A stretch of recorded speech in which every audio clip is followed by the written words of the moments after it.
Alors, je Alors, reprends la allez-y. parole tout de suite. Allez-y. Notre cible immédiate, maintenant, ce sont les jeunes qui viennent faire des stages. Donc, les internes qui viennent faire des stages dans les cabinets médicaux et dans les hôpitaux de proximité. Donc, on va faciliter la vie et l'attractivité, enfin, tout ce qui va permettre d'intéresser les jeunes médecins à exercer en zone rurale. Donc, c'est notre cible privilégiée. Voilà, cette cible plus tout ce qui est mis en place, Voilà. qui avance peut-être un peu lentement, mais c'est toujours difficile, il faut de la concertation. Ça va suffire. L'avenir le dira. Non, mais c'est à vous. Avec oui, mais je peux pas. L'avenir, Je suis pas. C'est une des mesures immédiates qu'on peut mettre en place le plus facilement possible. Donc vous n'êtes pas complètement pessimiste. Ah non, je suis pas pessimiste, mais le problème, c'est qu'en même temps, je crois qu'il faut pas réfléchir. En même temps, vous avez dit. Oui, en même temps.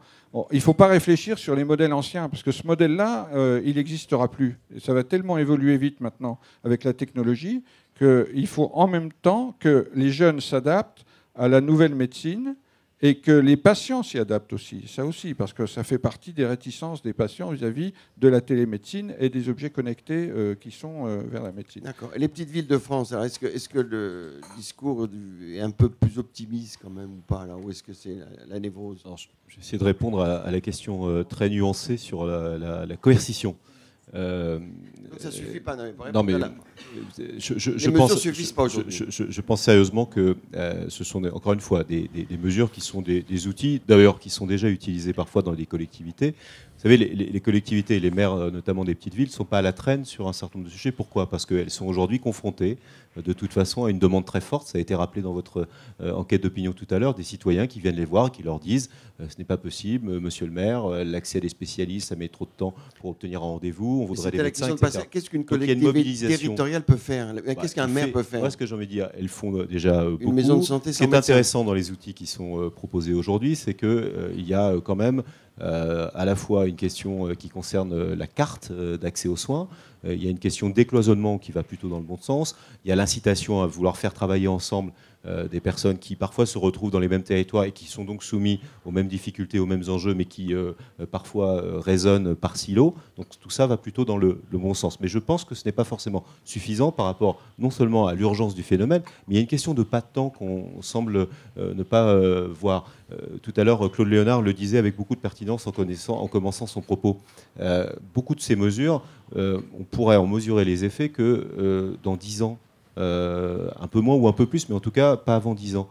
L'urgence, elle est maintenant. Quand on sait qu'il y a près d'un médecin sur 2 généralistes qui s'apprête à partir à la retraite, on se dit que c'est maintenant que tout cela se joue, parce qu'il y a aussi une certaine logique.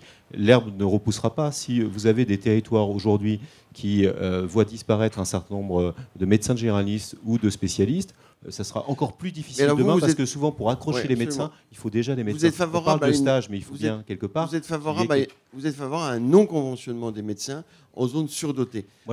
Aucun pouvoir public n'a pris cette décision, et moi je me dis qu'aucun n'aura la possibilité de le prendre. Est-ce que vous y croyez vraiment?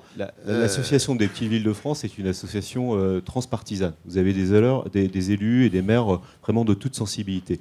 Si cette question-là, elle commence à faire consensus au sein d'une association d'élus comme la nôtre, et on n'est pas la seule, vous pouvez avoir Ville-de-France ou d'autres associations qui regroupent d'autres types de collectivités qui commencent à penser cela. Pourquoi? Parce qu'à un moment ou à un autre, si on refuse la régulation, il faudra quand même qu'on explique d'abord pourquoi c'est possible pour un certain nombre de professionnels de santé. Elle existe déjà, c'est pas comme si, c'est pas un gros mot, c'est pas comme si on n'avait pas déjà cela pour un certain nombre de professionnels dont chacun mesure qu'ils ont aussi leur pleine liberté.